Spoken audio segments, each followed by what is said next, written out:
억대 연봉 이전에 벌었던 사람들은 지금 그렇지 않습니다. 불황 아니에요. 전혀 지장 받지 않고 벌던 금액 그 이상을 벌고 있어요. 일을 잘하고 있기 때문에 여러분들이 돈을 좀 많이 벌다, 내가 지금 조금 힘든다라고 하면은 분명히 다른 분야를 개척해 나가셔야 됩니다.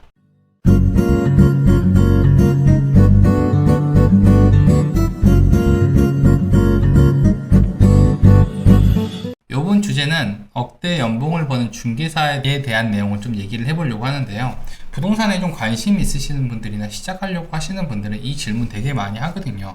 실제로 얼마 정도 벌어요? 억대 연봉이 가능한가요? 아니면 특별한 몇 명만 가능한 건지, 혹은 일반 사람들도 시작하면 바로 가능한지, 여기에 대한 질문을 하는 사람들이 되게 많이 있어요. 그래서 제가 답변을 해드리면은 누구나 가능합니다 라고 얘기를 항상 해드리는데, 부동산을 우리가 시작할 때 일반적으로 돈을 좀 벌어야겠다, 그리고 부동산 투자도 같이 해야겠다 라고 생각을 하기 때문에 이 기준점을 대부분 1년에 1억을 버느냐 못 버느냐로 두기 때문에 요거에 대해서 얘기를 좀 해드리도록 하겠습니다.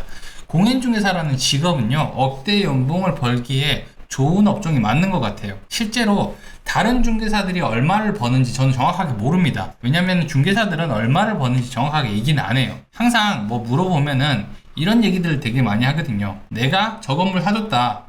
내가 이번에 큰 사무실 계약했다. 그러니까 자기가 은근히 얼마를 버는지에 대한 얘기는 하는데, 한 달에 내가 얼마 번다, 아니면 1년에 얼마 번다, 이런 얘기 한 사람들은 거의 없거든요. 그래서 다른 중개사들의 수익을 아는 거는 거의 어렵습니다. 실제로 얼마를 버는지는 모르겠지만 내가 돈을 벌어보면은 이러이러하게 해서 얼마 정도 벌 것이다, 이런 근사치를 내기는 좀 쉽거든요. 그래서 여기에 대해서는 얘기를 해볼 건데, 우리가 먼저 알아야 되는 게 공인중개사의 주 수입원은 바로 중개보수입니다. 중개보수는 똑같은 말로 중개수수료라고도 부르고 부동산 중개비라고도 부르고, 복비라고도 부르고, 중개료라고도 부르고, 부동산비라고도 부르고, 이름이 되게 다양해요. 근데 정확한 명칭은 중개보수가 맞겠죠. 이거 중개보수는 사실 저도 잘 사용 안 합니다.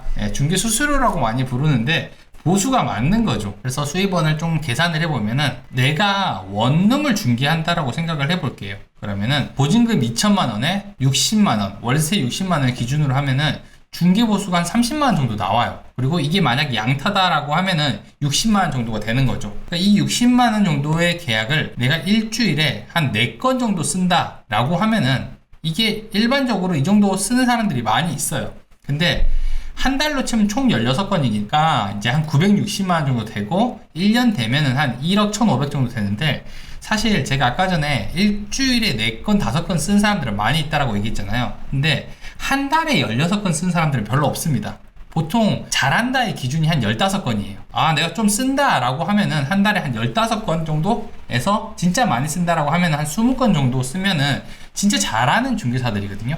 왜 내가 잘한다라고 생각하셔도 됩니다. 그래서 이 정도 벌면은 괜찮다라고 하는데, 근데 여기는 제가 중개보수를 원룸을 기준으로 했기 때문에 이 60만 원인 거고, 사실 사무실이나 다른 업종을 하게 되면은 더 중개보수가 올라갈 수 있거든요. 다른 걸로 한번 계산을 해보면은, 사무실을 5천에 250만 원짜리를 내가 중개를 했다고 하면은 중개보수는 270만 원입니다. 그러니까 일주일에 한 개만 쓰면은 1년에 1억 3천만 원을 버는데 전혀 문제가 없다는 거죠. 이러니까 억대 연봉 1억 정도 버는 데는 사실 중개업만한 게 거의 없어요. 실제로 이렇게 번다라는 게 아니라, 이론상 이 정도 개수가 나오면은 충분히 1억 이상은 벌 수 있는 거고, 되게 과한 게 아니잖아요. 일주일에 한 개 정도니까 과한 게 아닌데,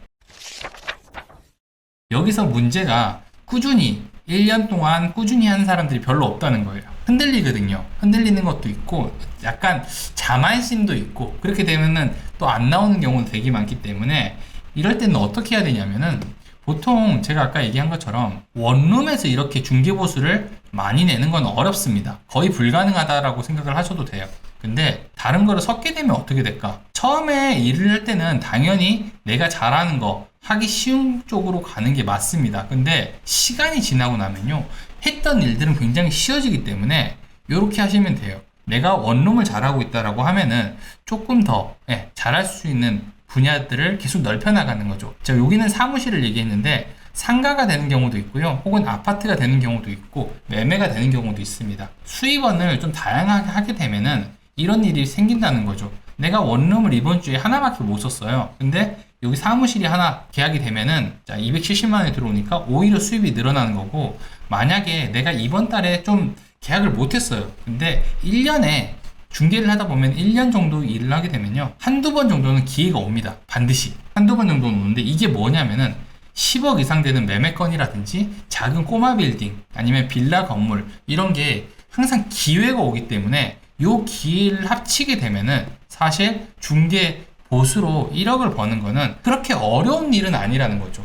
제가 체감했을 때 느끼는 경우는 솔직히 한 20% 이상의 사람들이 이렇게 버는 것 같아요. 20%. 중개사 중에서 20% 이상은 이렇게 버는 것 같은데, 왜 그러면 지금 이렇게 어렵다고 하는 사람이 많냐라고 얘기를 하면은, 우리가 코로나 때를 한번 생각을 해보세요. 코로나 때, 자, 내가 상가 전문이었어요. 자, 명동에서 돈 좀 벌었는데 명동 상가 전문이었어요. 다른 건 안 해요. 그렇게 되면은 수입원이 원래는 내가 한 2억 정도 벌었는데 0원으로 떨어지는 거예요. 그러니까 수입이 다양화되어 있어야 됩니다. 수입이 다양화되어 있어야 돼요. 그렇지 않다.